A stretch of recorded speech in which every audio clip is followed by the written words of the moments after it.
Good evening everyone. आवाज आ रही है सबको? Good evening sir.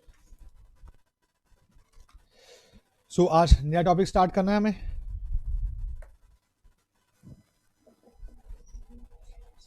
हाँ जी बेटा।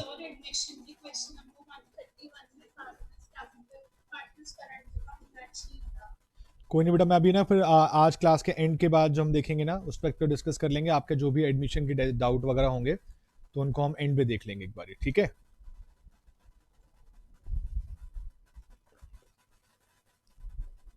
बोलो बेटा, कोई और डाउट वगैरह तो कुछ भी है किसी का भी होगा ना अगर, तो उसको हम आज क्लास के एंड पर एक बार टाइम निकाल कर उसको देख लेंगे, डिस्कस कर लेंगे। आज हम पहले अभी रिटायरमेंट के पॉइंट ऑफ व्यू से शुरू कर रहे हैं,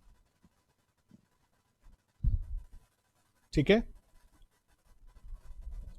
और अब फिलहाल आप सब अपने पास हेडिंग डाल लीजिए, retirement and death of a partner. Retirement and death of a partner.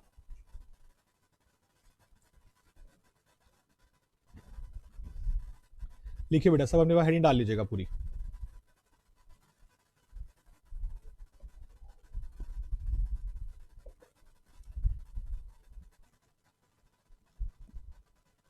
सबने हेडिंग डाली बेटा अपने पास पूरी प्रॉपर? करें शुरू? Yes sir.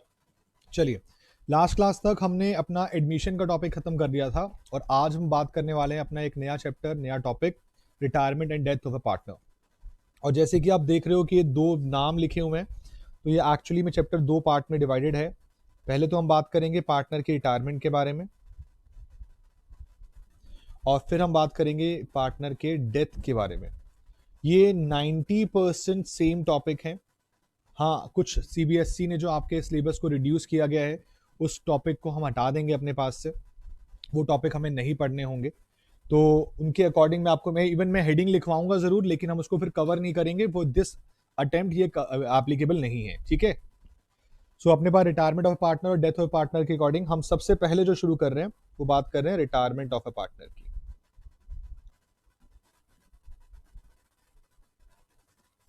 चलिए बेटा, अब बहुत ही सिंपल तरीके से बातों को सुनेंगे और समझेंगे। अभी लास्ट क्लास तक जब आप पढ़ रहे थे तो आप पढ़ रहे थे एडमिशन के बारे में, और वहां पर यह था कि दो पार्टनर ऑलरेडी वर्किंग थे और एक नया पार्टनर एडमिट हुआ था, है ना? कोई दिक्कत तो नहीं? लेकिन अब बारी आ गई है किसकी? रिटायरमेंट की। और रिटायरमेंट के अंदर क्या होता है कि फॉर एग्जांपल तीन पार्टनर वर्किंग है और अब एक पार्टनर क्या हो जाएगा? रिटायरमेंट लेके चला जाएगा। अच्छा एक बात बताना, जब नया पार्टनर आया था पहली बार तो क्या वो कुछ लेकर भी आया था?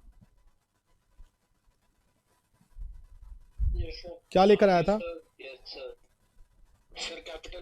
कैपिटल लेके आया था और सर प्रीमियम। कैपिटल लेके आया था और साथ साथ प्रीमियम फॉर गुडविल भी लाया था, है ना? अब सोचो, एक पार्टनर जा रहा है तो क्या उसे भी कैपिटल मिलना चाहिए? बोलो, क्या उसे कैपिटल की पेमेंट करेंगे या नहीं करेंगे? कैपिटल की पेमेंट करेंगे। अच्छा, कैपिटल कौन से दिन का कैपिटल पे करेंगे? ईयर की बिगिनिंग का, ईयर के एंड का, या जिस दिन रिटायर हो रहा है उस दिन का कैपिटल? जिस दिन रिटायर हो रहा है उस दिन का कैपिटल। अच्छा, उसके अलावा क्या इसे गुडविल की पेमेंट करनी चाहिए? क्या इसने भी अपनी रिटायरमेंट तक बिजनेस को बढ़ाने के लिए मेहनत की होगी? तो हम इसे इसके शेयर ऑफ गुडविल की पेमेंट भी देंगे, ठीक है? अच्छा, इसके अलावा सोचो, क्या उसे और कुछ मिलना चाहिए क्या जब वो रिटायर हो रहा है?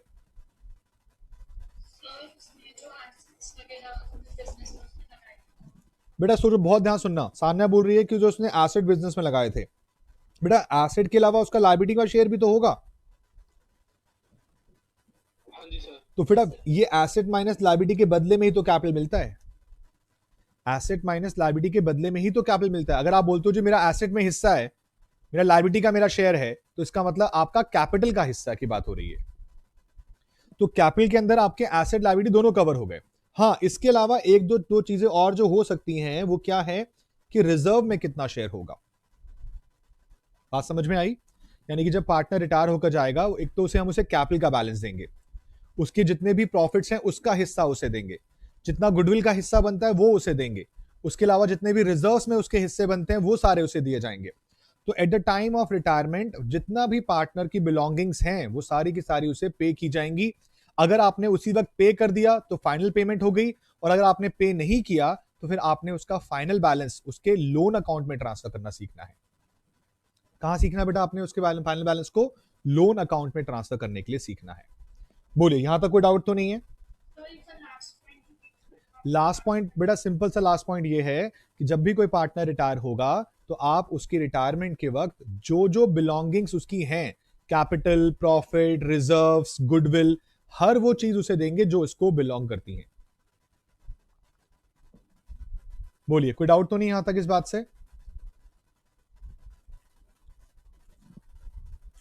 No sir. आगे चलें?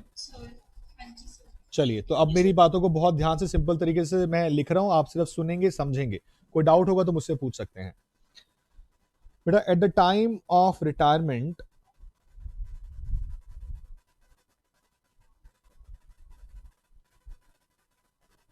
retiring partner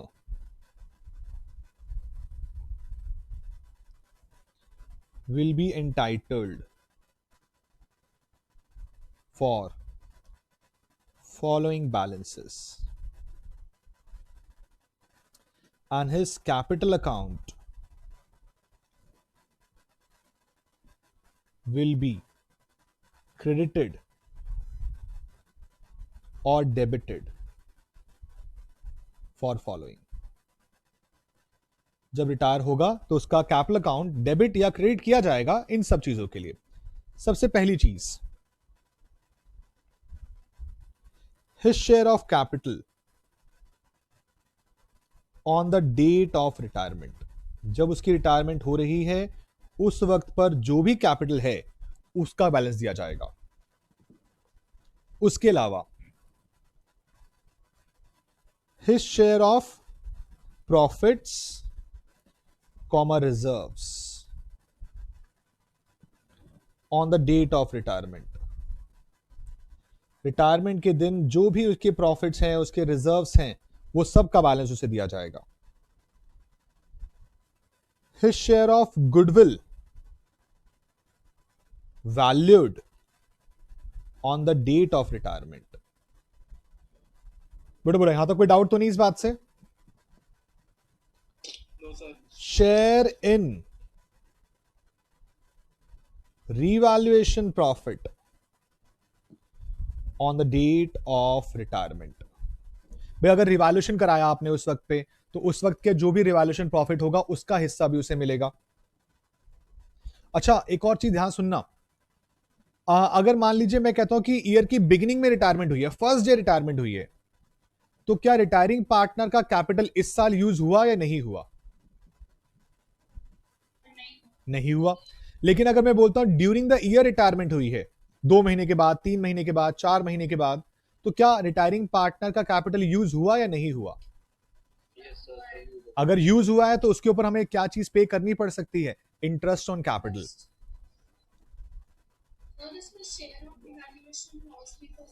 बेटा ये सब बातें मैं वो बता रहा हूं जो क्रेडिट करनी है आपको, फिर मैं नीचे डेबिट वाली लिखवाऊंगा। Interest on capital for given period from last balance sheet date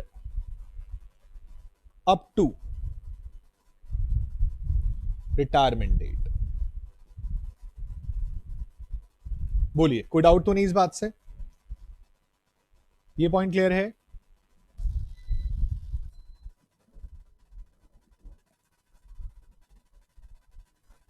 salary up to the date of retirement. देखो ये दोनों पॉइंट जो है ना, 5 और 6 पॉइंट जो है, दोनों के दोनों पॉइंट तब एप्लीकेबल होते हैं जब एक्चुअली में रिटायरमेंट ड्यूरिंग द ईयर होती है। लेकिन आपकी 12th क्लास के अंदर जितने भी केसेस हैं रिटायरमेंट के, वो ईयर की बिगिनिंग वाले केसेस हैं। लेकिन कॉन्सेप्चुअली ये दो बातें होनी चाहिए आपके नॉलेज के लिए, ताकि आपको पता हो कि भाई अगर ड्यूरिंग द ईयर रिटायरमेंट हो रही है तो आपके पास जितना भी एडिशनल पार्ट आया है सैलरी की फॉर्म में या इंटरेस्ट ऑन कैपिटल की फॉर्म में, तो वो आपको पता हो कि भाई सैलरी भी दी जाती है और इंटरेस्ट ऑन कैपिटल भी दिया जाता है। इवन अगर वो ड्राइंग करेगा तो ड्राइंग के ऊपर इंटरेस्ट ऑन ड्राइंग भी लिया जाएगा। तो ये जो सब बातें मैंने लिखी हैं, ये सारी बातें कौन सी हैं जो आप क्या कर रहे हो इस वक्त पे, इनके अकाउंट में क्रेडिट कर रहे हो। तो ये सारी की सारी बातें क्रेडिट के रिगार्डिंग है। अब मैं आपको बताता हूं कि इनके अकाउंट में डेबिट किस चीज के लिए होगा।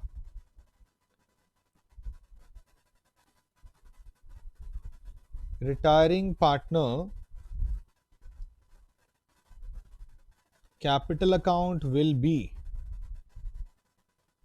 डेबिटेड। बेटा कैपिटल अकाउंट को डेबिट करेंगे, बताओ खोजो कैपिटल अकाउंट डेबिट किस किस वजह से होता है, सोच के देखिए।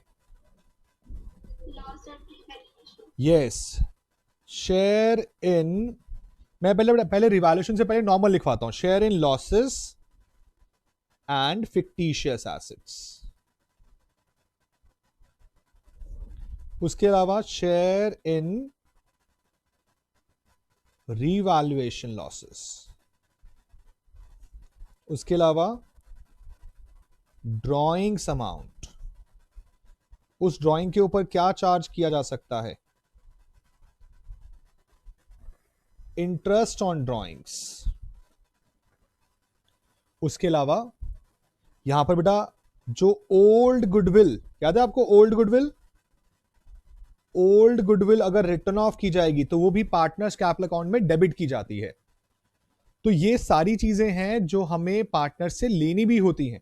ये जो ऊपर वाली चीजें हैं ये देनी है पार्टनर को, क्रेडिट करना है उसके अकाउंट को, और जो ये नीचे वाली चीजें हैं ये सारी चीजें क्या हैं जो उसके अकाउंट में हमें डेबिट करनी है। बात समझ में आती है? यहां तक कोई डाउट है बताइए मुझे। सर अगर पार्टनर ने कोई लोन ले रखा वो भी तो उसका भी तो interest yes yes yes yes, लेकिन वो लोन अकाउंट के थ्रू आएगा, वो कैपिटल अकाउंट के थ्रू नहीं आएगा। कभी भी आप interest on loan capital account के अंदर नहीं डालते हो, वो हमेशा लोन अकाउंट के थ्रू डालते हो। और जब इसकी फाइनल सेटलमेंट करोगे तो लोन का बैलेंस एडजस्ट किया जाएगा कैपिटल के साथ। बताओ। ठीक है सर। अब एक बात ध्यान सुनना, हाँ जी बेटा, वो आपका इस आगे के लिए आपका लोन अकाउंट नहीं है, वैसे नॉर्मल लाइफ में होता है, लेकिन अब वैसे आपके पास नहीं है। क्लियर है यहां तक की बात है बेटा? अच्छा, अब मैं आपको बोलता हूं जी, मैंने पार्टनर के देने हैं 100, एक नॉर्मल फिगर एग्जांपल है, 100 रुपए देने हैं, और पार्टनर से लेने हैं 30। तो इसका मतलब अल्टीमेटली क्या हुआ, मुझे लेना है देना है? सर 70 देना है। 70 देना है। तो बेटा ये जो फाइनल बैलेंस निकलेगा after adjustment of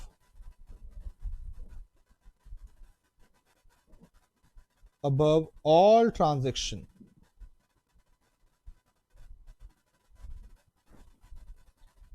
final balance of retiring partner, final balance of retiring partner will be treated as follows. Final balance of retiring partner will be treated as follows. आपका जो फाइनल बैलेंस है वो कैसे treat किया जाएगा? बेटा दो option है बेटा, full amount paid on retirement, आपने फाइनल बैलेंस सारा पे कर दिया, या फिर balance amount transfer to his loan account. बोलिए, कोई डाउट तो नहीं? अब अगर अमाउंट आप पे कर रहे हो तो एक बात बताओ, अगर आप अमाउंट पे करोगे पैसा आएगा या जाएगा? अगर पैसा जाएगा तो बैंक डेबिट होगा या क्रेडिट होगा? सर क्रेडिट होगा। क्रेडिट होगा। तो डेबिट में कौन आएगा? Sir partners capital. कौन सा partner? Sir retiring retiring partner. तो एंट्री क्या बनेगी? Retiring partner capital account debit to bank account being final balance paid. बताइए, कोई डाउट है? बोलिए। No sir. क्लियर है यहां तक की बात? अच्छा, और अगर मैंने फाइनल बैलेंस पे नहीं किया, मैंने उसकी लोन अकाउंट में ट्रांसफर कर दिया, तो एक बात बताओ, इससे लोन लायबिलिटी बढ़ी या कम हुई? सर बढ़ गई नॉन और लायबिलिटी अगर लोन की बढ़ेगी तो डेबिट करूंगा या क्रेडिट करूंगा? क्रेडिट। तो एंट्री क्या बनेगी? Retiring partner capital account debit, capital खत्म हो गया। To retiring partner loan account being final balance transfer to his loan account. बताइए, कोई डाउट? यहां तक कोई भी डाउट है मुझे बताइए। No sir. क्लियर है यहां तक की बात? ऑल्दो इस वाले आपके जो फाइनेंशियल ईयर की बात अगर हम करें 2020 टू 2021, सीबीएसई ने जो कोर्स रिड्यूस करा उसके अंदर उन्होंने लोन अकाउंट को हटा दिया है, यानी कि अब लोन अकाउंट बनाने के लिए तो नहीं आने वाला। ठीक है, लेकिन अब मैं आपको एक सिंपल सी बात बोलना चाहूंगा, लेकिन इसकी ना कुछ बेसिक कॉन्सेप्चुअल क्लैरिटी मैं आपको जरूर दूंगा, क्योंकि मैं ये एक्सपेक्ट करता हूं कि बड़ा क्वेश्चन नहीं आएगा, लेकिन वन मार्कर तो आ सकता है। और अगर वन मार्कर आ सकता है तो प्लीज बहुत ध्यान से सुनना और समझना। बेटा, अगर लोन है तो लोन के ऊपर क्या इंटरेस्ट भी होता है? हाँ जी सर। और इंटरेस्ट कौन किसको पे करेगा? सर फॉर्म करेगी रिटायरिंग पार्टनर को। फर्म पे करेगी रिटायरिंग पार्टनर को। तो फर्म के लिए एक्सपेंस होगा या इनकम होगा? Sir expense. एक्सपेंस होगा। और एक्सपेंस का बैलेंस क्या होगा? Sir debit debit. तो सोचो एंट्री क्या बननी चाहिए? For providing interest on loan क्या एंट्री बननी चाहिए? Interest. Interest account debit to bank. ना ना ना, इंटरेस्ट ऑन, एक तो लिखो पहले तो partners loan, interest account debit to partners loan account debit to, bank से कभी पे नहीं होता, हमेशा पार्टनर के लोन अकाउंट में जाके ऐड हो जाता है। ठीक है, और एक सबसे इंपॉर्टेंट नोट, जब आप ये लोन में इंटरेस्ट चार्ज कर रहे हो तो इंटरेस्ट किस रेट से कैलकुलेट होगा? Interest will be calculated at the rate specified by question.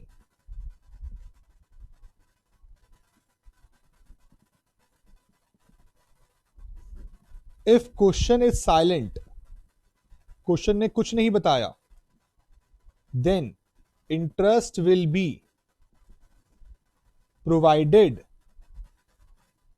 at the rate। बेटा याद करो, मैंने आपको बताया पार्टनर्स लोन के ऊपर इंटरेस्ट कितना होता है? 6% पर एनम। और ये बेटा एक्चुअली में ये कोई फिक्स रेट ऐसे ही नहीं आया, ये आया है एज पर section 37 of Indian partnership act. अब देखो, आपका लोन का टॉपिक ना आए, लेकिन आपसे ये पूछा जा सकता है। पॉइंट समझ में आया मेरा? अच्छा, इंडियन पार्टनरशिप एक्ट कौन सा है बेटा पार्टनरशिप का? सर 1932। यस, बात समझ में आई? तो ये वन मार्कर क्वेश्चन हो सकता है भी। इंटरेस्ट रेट कितना होगा? 6% पर एनम। कौन से सेक्शन के अंदर होगा? सेक्शन 37। तो ये चीज आपको पता होनी चाहिए। आई बात समझ में? तो लोन का क्वेश्चन नहीं आएगा, लेकिन लोन की थ्योरी तो हो सकती है, और ये थ्योरी तो स्टार्टिंग में आती है, कवर हो जाती है अपने आप ही। बोलो, यहां तक कोई डाउट तो नहीं? नहीं सर। चलिए, अच्छा मुझे एक छोटी सी बात और बताना, अगर आप ये लोन की पेमेंट कर रहे हो, बहुत ध्यान से बताना, ये लोन की जब पेमेंट होगी तो इसमें प्रिंसिपल जाएगा और साथ साथ इंटरेस्ट जाएगा, तो क्या इससे लोन कम हो जाएगा या लोन बढ़ जाएगा? सर कम हो जाएगा। और अगर लोन कम हो जाएगा, बेटा कम हो जाएगा ना,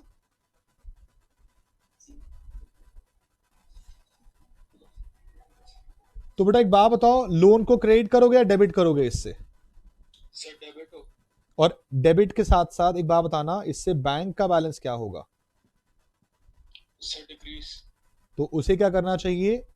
retiring partner loan account debit to cash oblique bank account. बस मुझे लोन के रिगार्डिंग इतना ही बताना था, क्योंकि इसके आगे मेरे को लोन जो है सीबीएसई ने मना कर दिया कि भाई लोन के बारे में और बातें मत करना, लेकिन ये बातें के बारे में उन्होंने कुछ बोला नहीं है कि हम पूछेंगे या नहीं पूछेंगे। मैंने अपना जो बेटा आपने लोन की पेमेंट की है, लोन पे ले रखा था, तो क्या एंट्री करोगे? बैंक टू लोन, और रीपे करोगे तो लोन टू बैंक। तो retiring partner loan account debit, आपका लोन खत्म हो रहा है, डेबिट, लायबिलिटी खत्म हो रही है, डेबिट करेंगे, और दूसरी तरफ कैश या बैंक से पेमेंट जा रही है तो क्रेडिट करेंगे। बताइए, कोई डाउट है? बताइए। नो सर, नो सर, बाकी सब बोलो बेटा, कोई डाउट है, कोई एंट्री में प्रॉब्लम है तो बता दीजिए मुझे। No sir, no sir. तो अभी तक मैंने सिर्फ क्या बताया? मैंने अभी तक आपको सिर्फ ये बताया है कि अगर एक पार्टनर रिटायर होता है तो उसे हमें क्या क्या देना होता है, उससे क्या क्या लेना होता है, और जो उसका फाइनल बैलेंस होता है उसका क्या ट्रीटमेंट है। उसका जो फाइनल बैलेंस है उसका तो हम फुल पेमेंट कर देंगे एक ही बारी में, और या फिर हम उसके बैलेंस को लोन में ट्रांसफर कर देंगे। अगर लोन में ट्रांसफर करेंगे तो उसके ऊपर इंटरेस्ट लग सकता है, इंटरेस्ट क्वेश्चन रेट बताएगा। अगर क्वेश्चन रेट नहीं बताएगा तो हम 6% पर एनम के रेट से इसको इंटरेस्ट प्रोवाइड करेंगे under section 37 of Indian partnership act 1932। और अगर लोन की पेमेंट करनी पड़ेगी तो उसकी एंट्री होगी retiring partner loan account debit to cash oblique bank account. जब क्वेश्चन 8 मार्क से निकलकर 1 मार्क में पहुंच जाए ना, तो 1 मार्क के अंदर कुछ भी पूछा जा सकता है आपसे। तो ध्यान रखना, जितना छोटा क्वेश्चन होता है उतना ज्यादा कॉन्सेप्चुअल क्वेश्चन होता है। बड़े क्वेश्चन में तो स्टेप मार्किंग मिल जाती है, लेकिन बड़े छोटे क्वेश्चन के अंदर तो यस और नो पे आंसर मिलता है। आई बात समझ में? यहां तक कोई डाउट तो नहीं? No sir. नाउ अब आगे बढ़ते हैं, आगे बढ़ते हैं बेटा। अब हम अब आते हैं अपने चैप्टर के प्रैक्टिकल पार्ट पे। Following adjustments are required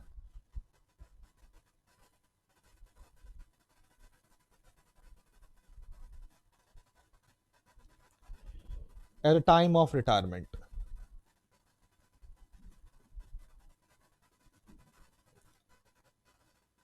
retirement के वक्त हमें कौन कौन सी एडजस्टमेंट्स को करना पड़ता है, बहुत ध्यान से देखेंगे आप। Following adjustments are required at time of retirement.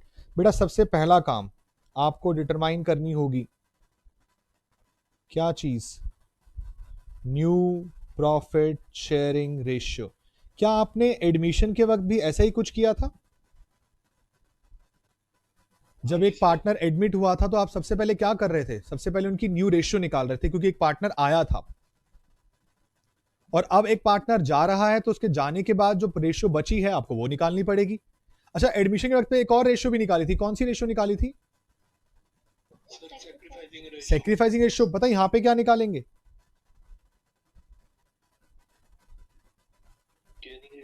Gaining ratio. क्योंकि जब एक पार्टनर जाएगा तो अपना शेयर छोड़ के जाएगा, और वो शेयर किसे मिल जाएगा? बचे हुए रिमेनिंग पार्टनर्स को। तो उनके लिए गेनिंग रेशियो निकलेगी। पहले वो सेक्रीफाइस कर रहे थे किसी के आने की वजह से, अब वो गेन करेंगे किसी के जाने की वजह से। बोलिए, कोई डाउट तो नहीं? No sir. चलिए, उसके अलावा हम सीखेंगे ट्रीटमेंट करना। किस चीज का ट्रीटमेंट करना? गुडविल का। हमने एडमिशन में भी ऐसे ही किया था। जब एक नया पार्टनर आया था तो उसके टाइम पे गुडविल का ट्रीटमेंट सीखा था। अब एक पार्टनर जा रहा है तो उसके टाइम पे फिर से गुडविल का ट्रीटमेंट सीखेंगे। पैसा पहले आने के लिए बात हो रही थी, अब पैसे के जाने के लिए बात होगी। कोई डाउट है? बता दीजिए।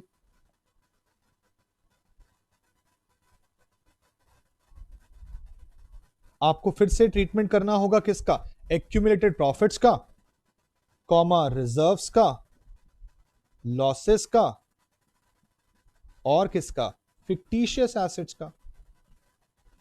आपके पास जो भी प्रॉफिट्स हैं, रिजर्व्स हैं, लॉसेस हैं, फिक्टिशियस एसेट्स हैं, जो जो रिटायरिंग पार्टनर को बिलोंग करते हैं उसके अकॉर्डिंग ट्रीटमेंट करना पड़ेगा। सेम हमने एडमिशन के वक्त पे भी किया था।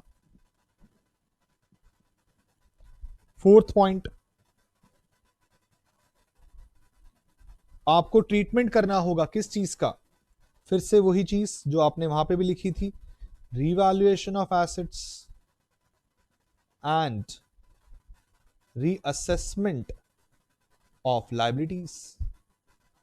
अगर आप ध्यान देंगे ना तो ये चारों टॉपिक वही हैं जो पहले एडमिशन के वक्त पे थे, लेकिन बस फर्क ये है पहले आने के लिए बात हो रही थी पार्टनर के, अब पार्टनर के जाने के प्रोस्पेक्टिव से बात होगी। यहां तक कोई डाउट है तो मुझे बताइए। No sir. और फिफ्थ पॉइंट, अब बहुत ध्यान सुनना, हम बनाया करते थे पहले ट्रीटमेंट करते थे किसका? हम ट्रीटमेंट करते थे पार्टनर के लोन अकाउंट का। और इसके अलावा एक और चीज हम सीखा करते थे पहले, हम सीखा करते थे कैपिटल एडजस्टमेंट। ठीक है, लेकिन अब due to COVID-19 these topics are removed from बड़े बड़े टॉपिक थे। हाँ जी बेटा, तो ये वाले टॉपिक आपके सीबीएसई सिलेबस से हटा दिए गए हैं। मैंने लिखवा दिया ताकि आपको बाद में कभी भी जरूरत पड़े तो पता हो जी हमारे पास कौन कौन से टॉपिक थे जो हम कभी पढ़ नहीं पाए, और इन केस कभी भी फ्यूचर में आपको मौका मिले तो इनको जरूर दोबारा पढ़ लेना, क्योंकि अगर आप किसी सीए सीएस या किसी ऐसे फील्ड में जाएंगे, प्रोफेशनल फील्ड में जाएंगे, बीकॉम करेंगे, तो ये टॉपिक आपको कहीं ना कहीं दोबारा जरूर टकराएंगे। ठीक है बेटा, तो ट्रीटमेंट ऑफ पार्टनर्स लोन और उसके अलावा कैपिटल एडजस्टमेंट जो कि अब आपके कोर्स पार्ट नहीं रह गए हैं। तो बेटा इसका मतलब अब इन दोनों का बर्डन किस पे शिफ्ट हो जाएगा? सर ऊपर वाले 4 पे। सिंपल सी बात है, अब ये दोनों का बर्डन आपका ऊपर वाले चारों पे शिफ्ट हो जाएगा, और उसके बाद वो इसके अंदर से अब हर एक एक छोटी बात आपसे पूछेंगे कि भाई इसमें क्या करेंगे, इसमें क्या करेंगे। तो जो वो पहले कभी नहीं पूछा करते थे ना, ये मानते हुए कि इंपॉर्टेंट नहीं है, अब वो चीज इंपॉर्टेंट हो जाएगी। आई बात समझ में बेटा? यहां तक कोई डाउट है तो मुझे बता दीजिए एक बारी। No sir. क्लियर है यहां तक की बातें? तो मैं अब आपके पास अपने टॉपिक को शुरू कर रहा हूं। हाँ जी बेटा बोलो। बेटा एक बात बताओ, आप फॉर एग्जाम्पल 3 पार्टनर हैं एबीसी, आप उसमें पार्टनर हो फॉर एग्जाम्पल, ठीक है? अब अगर आज आप छोड़ के जाते हो पार्टनरशिप को, तो आपका जो प्रॉफिट का हिस्सा बचेगा, लेट्स से मैं एक सिंपल सी बात बोलता हूं, ध्यान सुनना, एग्जाम्पल सुन लो, बेटर समझ में आएगा। एबीसी बेटा, ये पहले तीनों इक्वल पार्टनर थे, और अगर ये 90 रुपीज अर्न करते थे तो तीनों में कितना कितना बटता था? 27। हाँ जी 270 सर। भाई 30 72 कैसे हो गया? अरे सर मैंने तो 3 गुना थोड़ी करना है, बांटना है, तू तो उसको मल्टीप्लाई कर रहा है। ठीक है जी, तू तो वो कर रहा है क्या नाम है, हेरा फेरी वाला, ये 21 दिन में डबल, तो ट्रिपल कर दिया सीधा। Sorry sir. चलो अच्छा, अब बताओ सी चला गया, सी की रिटायरमेंट हो गई, तो अब ये 90 रुपए किसके होंगे फ्यूचर में, सर ए और बी के और कितने कितने होंगे? तो 45 होंगे। अब आप बताओ एक्चुअली में किसको सेक्रीफाइस, नुकसान किसको हुआ, सर सी को कितने का? 30 का। और उसकी जगह चेक करो ए और बी को फायदा हुआ है नुकसान हुआ उसके जाने से? सर फायदा हो गया। कितने का? तो ये जो कर रहे हैं ये गेनिंग ही तो कर रहे हैं, ये गेनिंग रेशियो निकलेगी 15-15 1:1। बोलिए, कोई डाउट तो नहीं इस बात से? बेटा देखो वो तो कहने का तरीका है, लेकिन प्रॉफिट अगर है यहां पर किसी के भी जाने से ना, अल्टीमेटली आप पहले गेन करोगे।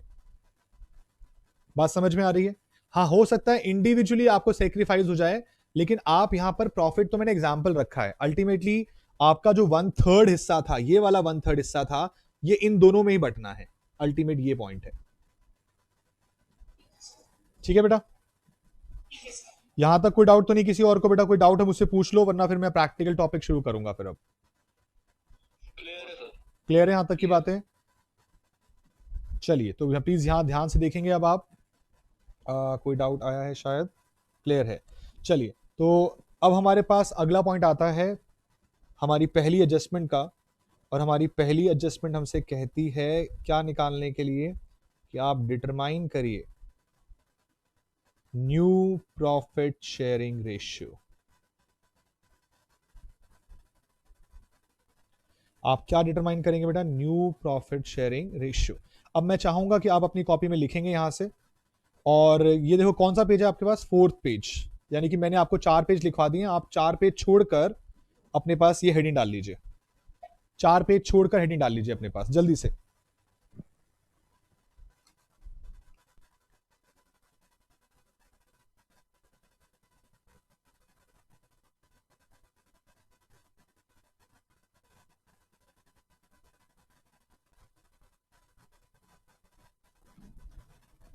बेटा कर लिया सबने, हेडिंग डाल ली सबने प्रॉपर जगह छोड़ के?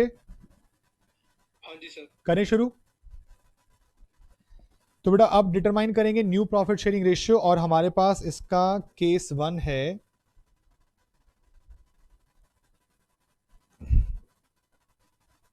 when one partner retires and no other information is given.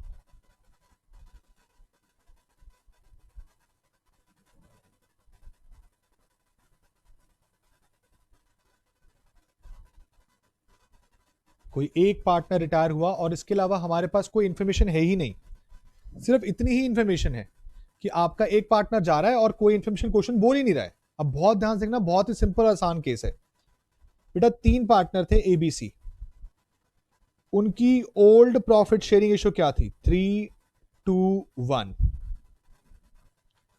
बेटा ए रिटायर हो गया, बस इतना बताया।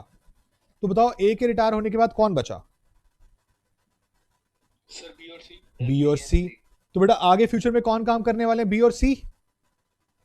और अगर कुछ नहीं बोला है तो इनकी न्यू प्रॉफिट शेयरिंग रेशियो यही हो जाएगी। बताओ कोई डाउट इस बात से?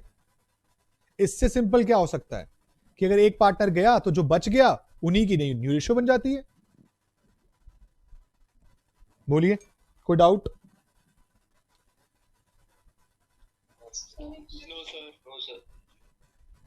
हाँ जी बेटा साना बोलो, क्या कह रहे हो? मैं लिखवा दूंगा अभी। मैं पहले समझ लो, नोटिंग बाद में क्या करो, जब मैं बोलूं ना लिखने के लिए तब लिखा करो। हाँ बेटा अगर मान लो बी रिटायर होता तो कौन बचते? सर ए और सी। तो फिर रेशियो क्या होती? 3:1। बस दैट्स इट, ये न्यू पीएसआर बन गई।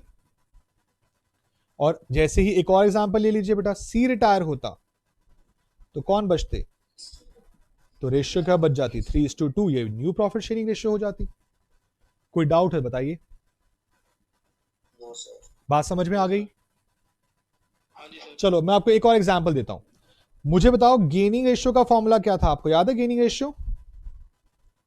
Sir new ratio minus old ratio. Sacrificing था old minus new, gaining ratio था new minus old. New minus old. तो new ratio minus old ratio.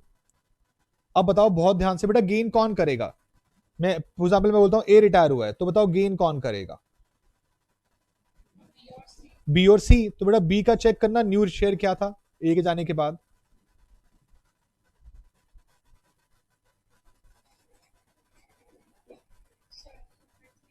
देखो 2:1 है ना। तो बेटा क्या हो जाएगा न्यू रेशियो? 2/3। और इसका ओल्ड शेयर क्या था? 2/6। भाई इनकी ओल्ड रेशियो क्या थी? 3:1। और इनकी न्यू रेशियो क्या है? 2:1। अब आप मुझे बताइए,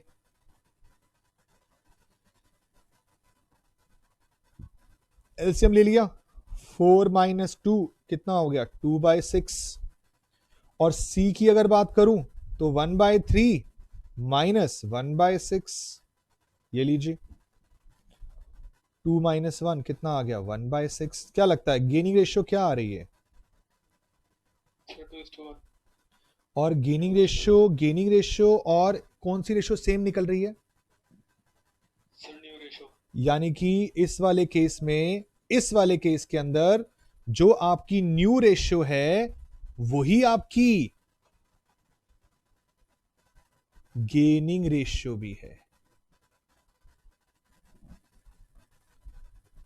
याद करना एडमिशन के अंदर पहला केस ऐसा ही था, जो ओल्ड रेशियो थी वही सेक्रीफाइसिंग बन जाती थी, और यहां पर जो न्यू रेशियो है वही क्या बन जाती है? आपकी गेनिंग रेशियो।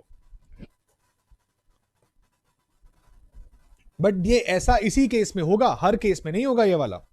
अगर क्वेश्चन ने कुछ नहीं बोला है तो जो बच गया वो न्यू रेशियो है और वही गेनिंग रेशियो भी है। मैंने आपको कैलकुलेट करके भी दिखा दिया, करके भी समझा दिया। बोलिए कोई डाउट है बताइए?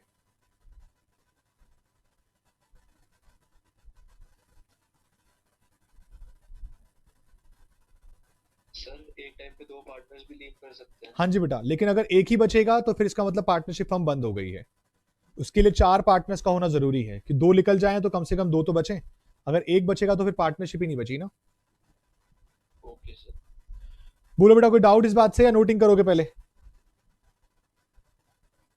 सर क्लियर है। क्लियर है यहां तक की बात? चलिए लीजिए, जल्दी से नोट करिए बेटा अपने पास केस 1 आपके सामने स्क्रीन पर है, नोट कर लीजिए जल्दी से।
हाँ जी बेटा बताइए, बाकी सबने नोट कर लिया है?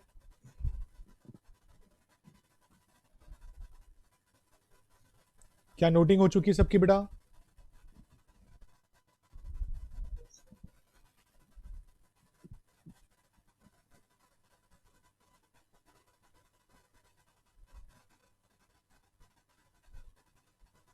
हाँ जी सर, हो गए। करें आगे?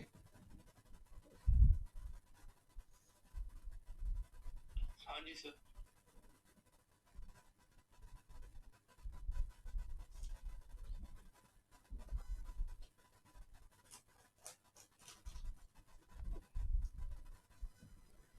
तो बेटा अब हम अपने पास और एग्जाम्पल के थ्रू आगे चलेंगे। मैं आपको कुछ अब बुक्स के थ्रू एग्जाम्पल दिखाता हूँ ताकि आप उन्हें भी करें साथ साथ। और आप सब आ रहे हैं अब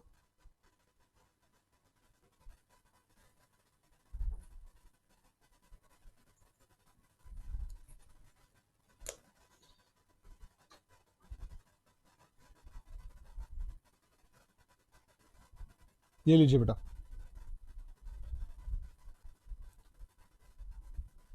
देख रहे हैं क्वेश्चन नंबर 1 आपकी स्क्रीन पे अवेलेबल है। हाँ जी सर। पढ़ो ध्यान से, बताओ मुझे क्वेश्चन के अंदर ओल्ड रेशियो दिए या नहीं दिए?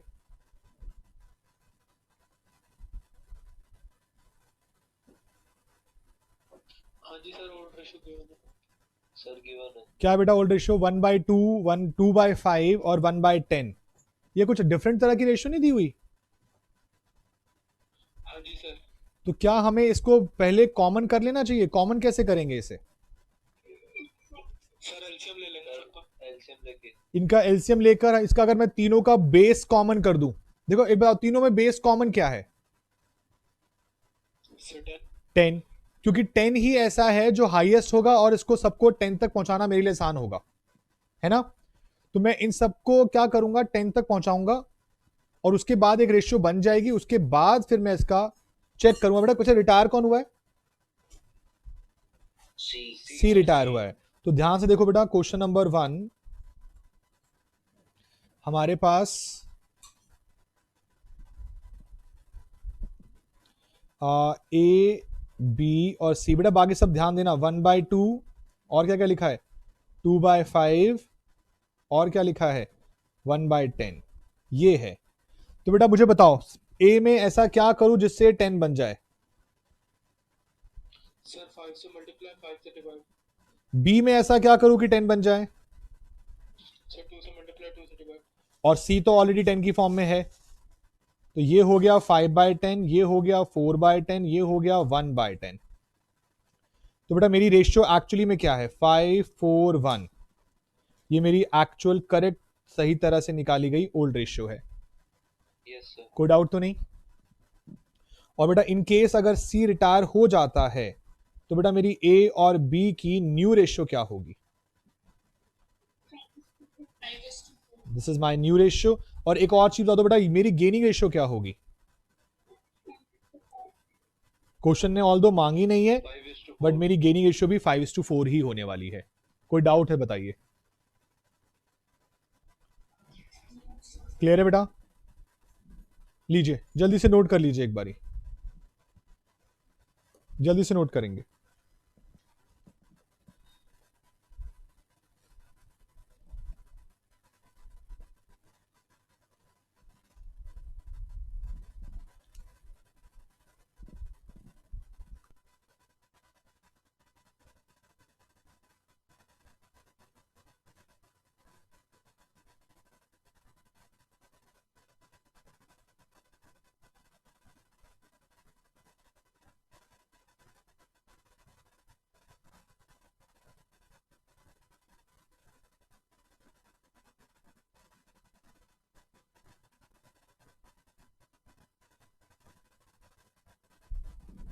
बेटा हो गया सबका? हाँ जी सर, हो गया। हाँ जी सर। क्लियर है यहां तक की बात? चलिए तो फिर मैं आगे चलता हूं और आपको एक छोटा सा, देखो केस 1 बहुत आसान था, केस 2 उससे भी आसान है, बस आपको समझना अच्छे से होगा, ध्यान देना पूरा का पूरा। केस 2 क्या कहेगा आपसे? केस 2 कहता है when one partner retires and his share is taken over by remaining partners in specified ratio. In specified ratio. मैं इसको समझाऊं उससे पहले ना आपको एक नॉर्मल फिगर्स में समझाता हूं ताकि आपको बेटर समझ में आएगी बात। ये लीजिए ए बी सी, बेटा ए 50 रुपए, बी 30 रुपए, सी 20 रुपए। बेटा बी रिटायर हो गया, अब मैं कह रहा हूं कि बी के 30 रुपए ए और बी को मिलेंगे, कितने कितने मिलने चाहिए? सर इक्वल मिल सकते हैं। इक्वल मिल सकते हैं, यानी कि 15 इसके 15 इसके। और बताओ और कैसे मिल सकते हैं? सर अलग अलग रेशो में मिल सकते हैं। भाई 2:1 में ले लो, 20 और 10 में। 5:2 में ले लो, 3:2 में ले लो, वो मर्जी है ना, वो क्वेश्चन बताएगा। सिंपल सी बात है, वो क्वेश्चन बताएगा, वो स्पेसिफाइड होगा। अब जैसे कि मैं आपके सामने एग्जांपल रखता हूं इस चीज के लिए, अब ध्यान सुनना, आपको रुपीस में समझ आ गया, अब एग्जांपल सुनना। बेटा ओल्ड रेशियो दी है तीन पार्टनर्स की, A B C, 5:3:2। B retire हो गया, B retires and his share is taken over by A and C in 2:1। इसका मतलब A B का कितना हिस्सा लेगा? सर 20। ना अब रुपीस छोड़ दो, अब ये बताओ 2/3। 2/3 of what? 20 share. Sir total share. 20 share कितना है बी का शेयर? टोटल शेयर होगा ना कितना है बताओ, बी का शेयर कितना होगा? 3/10। 3/10। तो इसका मतलब देखो ध्यान से देखना, शेयर गेन बाय ए ने शेयर गेन किया है 2/3 ऑफ 3/10। बताइए कोई डाउट है बताइए? भाई बी छोड़ के जा रहा है और बी के हिस्से में, बी के शेयर में ए का हिस्सा है 2/3 और बी के हिस्से में सी का हिस्सा है 1/3। तो बेटा कितना निकला? 2/10। शेयर गेन बाय सी, बेटा 1/3 ऑफ 3/10। कोई डाउट? 1/10। बोलिए कोई डाउट यहां तक तो बताइए मुझे। ये पॉइंट क्लियर है? बेटा अब देखना, अब न्यू शेयर ऑफ ए बताना, ए का पहले क्या शेयर था? सर 5/10। और अब उसे कितना मिल गया है? सर 2/10। तो उसका नया शेयर क्या हो गया है? सर 7/10। और न्यू शेयर ऑफ सी बताना, पहले क्या था? सर 2/10। 2/10, और अब उसे कितना मिल गया है? सर 1/10। तो अब उसका शेयर कितना हो गया है? सर 3/10। तो बेटा उसकी अब इनकी न्यू रेशियो बोली जाएगी 7:3। बेटा मुझे बता दो ध्यान से, आप बता सकते हो, मुझे पता है गेनिंग रेशियो क्या होगी? 2:1। जिस रेशियो में शेयर गेन किया यही तो है गेनिंग रेशियो। अब निकालने की जरूरत नहीं है, अब आपके पास ऑलरेडी गिवन है। पिछले क्वेश्चन में निकालना पड़ा था, वो भी ऑलमोस्ट बराबर ही आई थी न्यू रेशियो के। यहां पर आपके गिवन है क्वेश्चन के अंदर, यही तो कॉन्सेप्ट है पूरा का पूरा। बोलिए, कोई डाउट है बताइए। No sir. केस समझ में आ गया? Yes sir. तो लीजिए फिर केस नंबर 2 नोट करना शुरू कर दीजिए। केस नंबर 2 पूरा आपके सामने है, कोई डाउट है तो मुझे बता दो, वरना नोट करना शुरू कर दो।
सबका हो गया बेटा पूरा?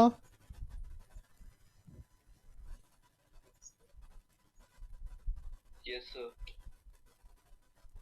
मैं स्लाइड चेंज कर दूं? Yes sir. Yes sir. तो ये एक सिंपल सा आपका केस 2 था। इसका एक एग्जाम्पल आप अभी कर सकते हो, और एग्जाम्पल बेटा आपके सामने है क्वेश्चन नंबर 2 का ए पार्ट। ये आपने अभी करना है, क्वेश्चन नंबर 2 का ए पार्ट जल्दी शुरू कर दीजिए। ये खत्म करते ही आपकी आज की क्लास खत्म हो जाएगी, और हम उसके बाद फिर नेक्स्ट क्लास में आगे करेंगे। क्वेश्चन नंबर 2 का ए पार्ट। सर ये जो क्वेश्चन चला वर्कशीट है ये सेंड कर दो। हाँ जी, ये सेंड कर दूंगा मैं ग्रुप में। सर इसकी हार्ड कॉपी आ गई इंस्टीट्यूट में?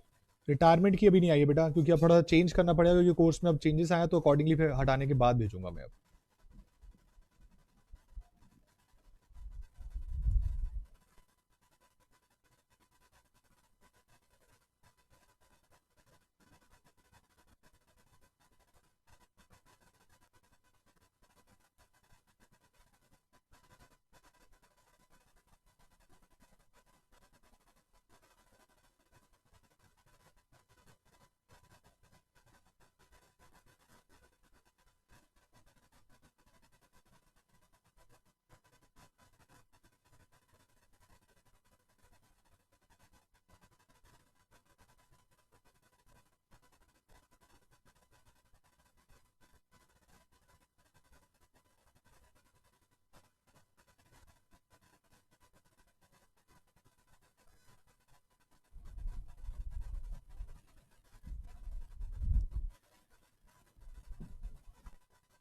हो गया भाई?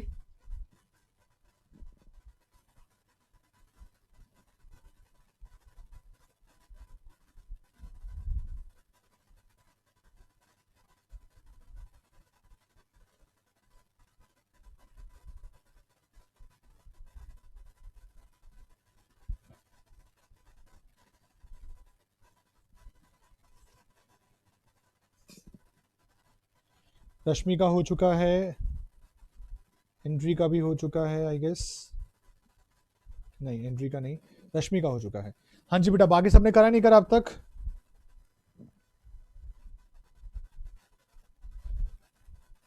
सर सेम आ रहा है, सेम आ रहा है, सेम आ रहा है मतलब? 15:13 आ रहा है। हाँ मतलब आंसर सही आ रहा है ना।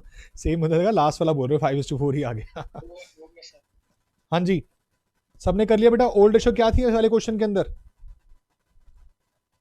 सर 5:4।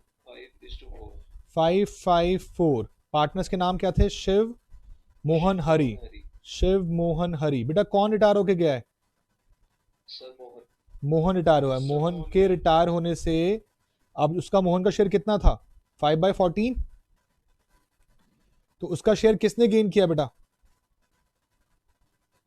सर बाकी दोनों ने इक्वल, दोनों ने इक्वली किया है। रेशो में। तो बेटा share gain by S 1/2 of 5/14 कितना होता है? 5/28। 5/28। Share gain by H 1/2 into 5/14 5/28। और बेटा अब न्यू शेयर अगर निकाला जाए, न्यू शेयर ऑफ एस निकाला जाए तो 5/14 प्लस 5/28, ये आपका हो जाएगा 28 और ये आपका हो जाएगा 10 प्लस 5। हाँ जी, ये आपने जो हरी हरी का शेयर निकाला है 1/2, 4/14 होगा, 5/14 की जगह। 4/14 क्यों होगा बेटा? सर 5:5:4 दिया है ना। हाँ हरी का तो 4/14 बना है सब। तो 4/14, तो बेटा 4/14 आपने गेन किस में किया है?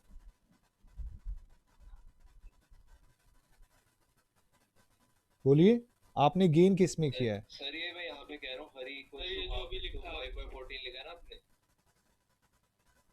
ये h equals to half into 5/14। हाँ ये वाला ना, आप इसकी बात कर रहे हो? 4/14 ये किसका शेयर है? हरी का। क्यों? हम तो एम के शेयर में गेन ले रहे हैं। हरी तो गेन कर रहा है ना, तो हरी तो किसका शेयर गेन करेगा? इसका शेयर गेन करेगा ना, उसमें क्यों चेंज होगा? आप कंफ्यूजन कर रहे हो उस चीज के लेकर। वो वही शेयर रहेगा भाई। देखो पिछली बारी हमने क्या किया था, पिछले वाले एग्जाम्पल में देखो, पिछले वाले एग्जाम्पल के अंदर हमने 3/10 को लिया था और उसको 2/3 में बांट दिया था, 1/3 में बांट दिया था।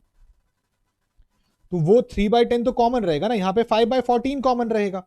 5/14 दोनों हाफ हाफ ले रहे हैं, तो 5/28 5/28। बताइए, कोई डाउट है बोलिए। No sir okay. जैन बेटा, अच्छा अब क्या नाम है, रिटायरमेंट की क्लास मैं आज ओवर करता हूँ। एडमिशन का डाउट किसका है बेटा? बोलो बेटा, एडमिशन का कौन सा डाउट है आपका?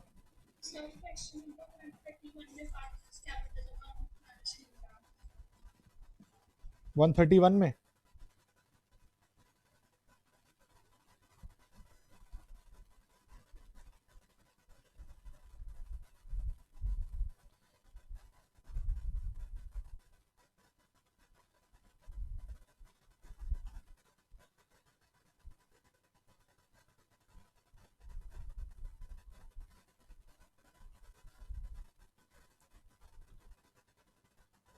बेटा पार्टनर्स कैपिटल अकाउंट के बैलेंस तो फिक्स हैं, सेम दिए हुए 3,15,000 3,00,000 1,50,000। करंट अकाउंट के अंदर आपने सारी एडजस्टमेंट करी है, गुडविल राइट ऑफ किए 50,000 की है, और लॉस ऑन रिवॉल्यूशन ठीक आ गया। तो फिर एक काम करना, फिर मुझे व्हाट्सएप पे भेजना, फिर मैं वहां चेक करूंगा, क्योंकि ऐसे पता चल नहीं पाएगा।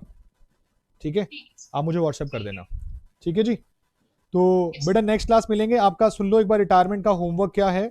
आप रिटायरमेंट के पहले कहां तक 10 क्वेश्चन तक होमवर्क करेंगे। रिटायरमेंट का फर्स्ट 10 क्वेश्चन का होमवर्क है। Okay sir. 1 to 10 जो पेंडिंग रह गया आपका, 2 कर लिए आपने, 1 to 10 पेंडिंग। सर एडमिशन में थ्योरी वाइज क्या आ सकता है? बेटा जो मैंने क्लासेस में लिखवाया वही आपका आ सकता है, बस जितना मैंने क्लासेस में लिखवाया था आपको, तो ऑलरेडी कवर्ड है। टेंशन फ्री, उसको बिना टेंशन के काम करो उसके बिना।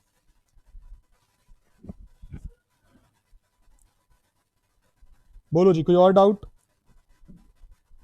क्लियर है सर। और हाँ याद रखना, आपका टेस्ट भी है नेक्स्ट क्लास में। भूलना नहीं है। रश्मि क्या बोल रहे हो बेटा?